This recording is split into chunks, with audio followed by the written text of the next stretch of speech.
And Miles is clearly an introverted thinking type, and Jack is clearly an extroverted feeling type. I mean, so when you, but the key is when you have those opposites, now you have conflict, and conflict equals drama equals comedy. That is just the law of writing. If you don't have conflict, that's it. Forget it. And you're not going to find comedy without conflict at all. But that's not conscious to me. It's innate. It comes natural to me, you know. So, but it's funny you said that. So Jack, but I drew on a real character too. But he was a real character, was a real opposite. I mean, I meet people in life, and I think I would never write about them. They're either boring or they're just not a character to me. But then sometimes I'll meet someone and I go, wow, there's a real character. You know, I want to draw from them because bad screenplays, and especially screenplays, but novels too, bad screenplays really have one thing in common. They often have a decent idea, but the characters just aren't real. And if they all talk the same, and they all sound the same, and there's no real conflicts or whatever, I mean, 10 pages in, there's nothing. But if you've got conflict or whatever, you'll read. And the conflict here is set up, the hook isn't set until Jack says, you know, I'm getting late on this trip, dude. So you have to understand there's a lot of complications going on here. I'll try to make this a little more entertaining instead of, you know, whatever. This is the question I get asked the most, and I just got a job writing a column for Town and Country magazine, and the first thing is called How Merlot Can You Go? But I'm writing about the famous line I get asked, how do you feel about destroying the Merlot industry, whatever.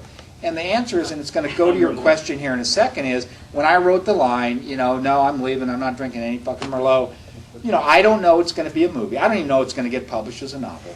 I don't know when they do the screenplay adaptation that they're even going to have that line in there, because there's many lines that are in the novel that aren't in there. Nor do I know that it's going to be shot in a way where Miles is going to utter it with such venom, you know. But here's the real reality.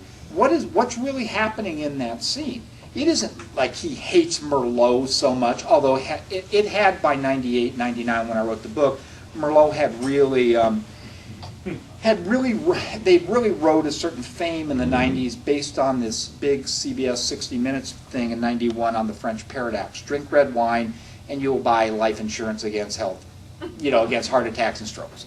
So people ran off to get red wine. Cabernet was too astringent. Other reds were too esoteric or too expensive. They gravitated to Merlot. The Merlot industry started growing.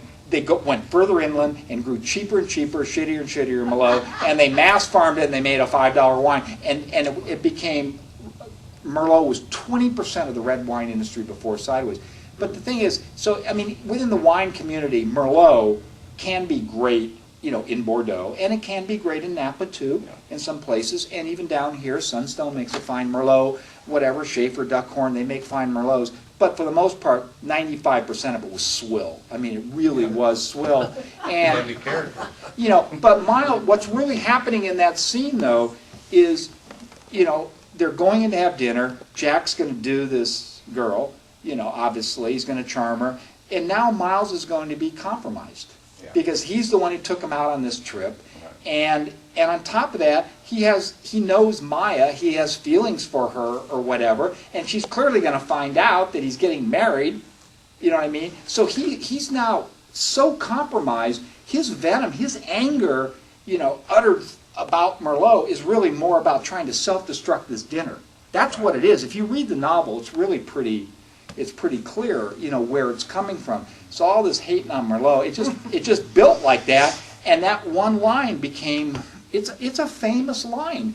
And, I mean, it cost them millions of dollars. But on the other hand, but here's the thing. But here's the thing. It wasn't like they lost it and somebody else. I mean, Pinot makers, of course, you know, everyone had to have Pinot Noir now. And the wine world in general, wine became hip. You know, the business, I think Benford told me, I don't know if he has his numbers right, but it went from 40 billion before Sideways to a 90 billion worldwide. Now, a lot of that has to do with inflation. How much is quantifiable to the movie? I don't know. I do know this, though, that every 2 years, starting in 80 or 81, I don't know, whoever it was, Gallup or somebody, did a poll on what was your number one alcoholic beverage, and beer every year won. And in '05, the year after Sideways came out in the fall of '04, wine, for the first time, won that poll. And they directly attribute it to the movie. Yeah. And it's still stayed since the #1 beverage of choice wine. And it's directly attributed to that movie you saw. Do you know if there's any homeless Merlot makers now? Now, I think that, yeah, they were ripping out vines and, You ever heard of the book called The Wrath of Grapes? no. And it's a book about people who want to start wineries and how horrible it is and how you lose your ass with society. Well, there's a, but wine, when I was up in Willamette Valley, I did an article for Travel and Leisure Golf. I met a lot of people who just were really wealthy and they just had a dream to have a couple of acres Yeah. and make Pinot, and they didn't really care if they made. Most of the Pinot up there never gets out of Willamette Valley. If they were to do vertical, it would really probably put them on the map. They, of course, would love for it to happen. But they, it's kind of funny because when I was writing vertical, they were drinking mostly 08s. It just so happened that way. Well, the 08 vintage last year got a 97 in Wine Spectator, that whole vintage, the 08. So I was kind of like, now I'm like a clairvoyant or something, that I call. So now Willamette's really in the map, but the vast majority of their wine never got out of Oregon. It's too small. So a lot of wealthy people get into the wine business and, as a hobby. Yeah. They don't really give a shit if they make Right. money, ultimately. But the Merlot people, they deserve it. I mean, they rode, I think I wrote this in my article, they kind of rode that French paradox thing like Icarus, to the sun on wings of wax, And I mean, if it wasn't the line and sideways, something was going to burst that bubble the same way it burst the Shiraz bubble. Yeah. People realized that it's a Syrah grape, which is a noble grape of Rhone and of Paso Robles, really. I mean, this is Rhone country here. And when Syrah is good, that is a fucking awesome grape variety. But Shiraz, I mean, there are good ones. It was but it was a marketing gimmick, so, How Yeah. did Sideways do in Italy, France, Europe?